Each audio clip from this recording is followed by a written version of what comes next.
مسلمان کا آتش پرست کو اسلام کی دعوت دینا اور اس کا جواب۔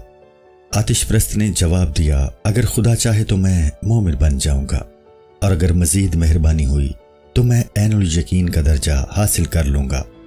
مومن نے کہا کہ خدا تو تجھے مومن بنانا چاہتا ہے تاکہ تجھے دوزخ سے نجات مل جائے، لیکن تیرا نفس اور شیطان تجھے بت خانے کی جانب کھینچ رہے ہیں۔ آتش پرست نے کہا کہ اگر نفس اور شیطان کا چاہا ہوا ہو رہا ہے تو وہ طاقتور ہیں اور مجھے طاقتور ہی کا ساتھ دینا چاہیے۔ اگر خدا مجھ سے سچائی چاہتا ہے اور نفس اور شیطان کے مقابلے میں اس کی کچھ نہیں چلتی ہے تو اس کے چاہنے کا کیا فائدہ؟ اگر کوئی ایک اچھا مکان بنا کر اس کو مسجد بنانا چاہے اور کوئی دوسرا اس پر غالب آ کر اس کو بت خانہ بنا دے تو مسجد بنانے والے کی خواہش کا کیا فائدہ ہوا؟ اگر تو نے کپڑا اس لیے بنا کہ تو اس کی کبا بنائے اور تیرا مخالف آ کر اسے شلوار بنا دے تو کپڑے کے لیے اور کیا چارہ ہے کہ مخالف کے سامنے مغلوب ہو جائے؟ غاصب کے سامنے تو سب عاجز ہوتے ہیں۔ جب نفس اور شیطان غالب ہوں تو یہ کہنا کہ جو اللہ چاہتا ہے وہی ہوتا ہے ایک مذاق کی بات ہوئی۔ میں خواہ آتش پرست ہوں تو میں یہ خیال نہیں کر سکتا کہ اللہ کا چاہا ہوا نہ ہو اور نفس اور شیطان کی خواہش پوری ہو۔ اگر خدا اور شیطان کی یہی حالت ہے تو پھر خدا کی بجائے شیطان کا بندہ بن جانا چاہیے۔ اس حالت میں اگر شیطان کی بجائے خدا کی بندگی کی جائے گی تو شیطان دشمن بن جائے گا اور خدا کوئی مدد نہ کر سکے گا۔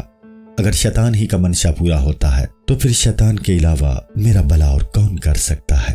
مومن نے کہا، ایسا نہیں ہے، اللہ اس سے پاک ہے کہ اس کا ارادہ پورا نہ ہو۔ اس کی خدائی میں ایک ذرہ اس کے حکم کے خلاف نہیں ہو سکتا۔ دنیا اور آخرت اس کی ملک ہے۔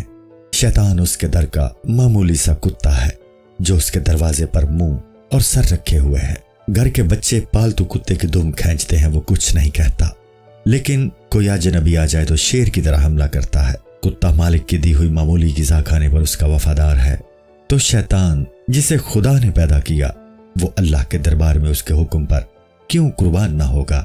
اللہ کے دربار کے غار کے سامنے شیطان کتے کی طرح بیٹھا ہے اور اس کا ذرہ ذرہ اللہ کے حکم کا منتظر ہے۔ اللہ نے شیطان کو اس لیے بٹھا رکھا ہے تاکہ وہ دربار میں پہنچنے والوں کا امتحان کرے اور سچائی کو پہچان لے۔ جو سچائی میں مکمل نہیں ہے ان کو دربار تک نہ پہنچنے دے۔ لہذا شیطان کا وجود انسان کے اختیار کے منافی نہ ہوا۔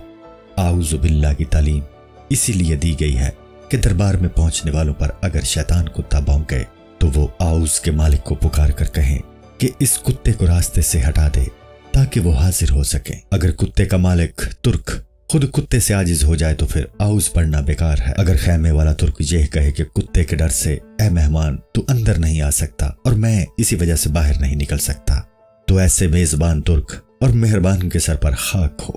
خیمے کے مالک ترک سے یہ بات بعید ہے کہ وہ کتے سے ڈرے۔ کتا تو کیا اس کی ڈانٹ سے شیر بھی خون کی کہہ کر دے۔ انسان جو خلیفۃ اللہ ہے وہ شیطان کے ڈر سے مغلوب ہو جائے تو یہ اس کے شیان نہیں ہے۔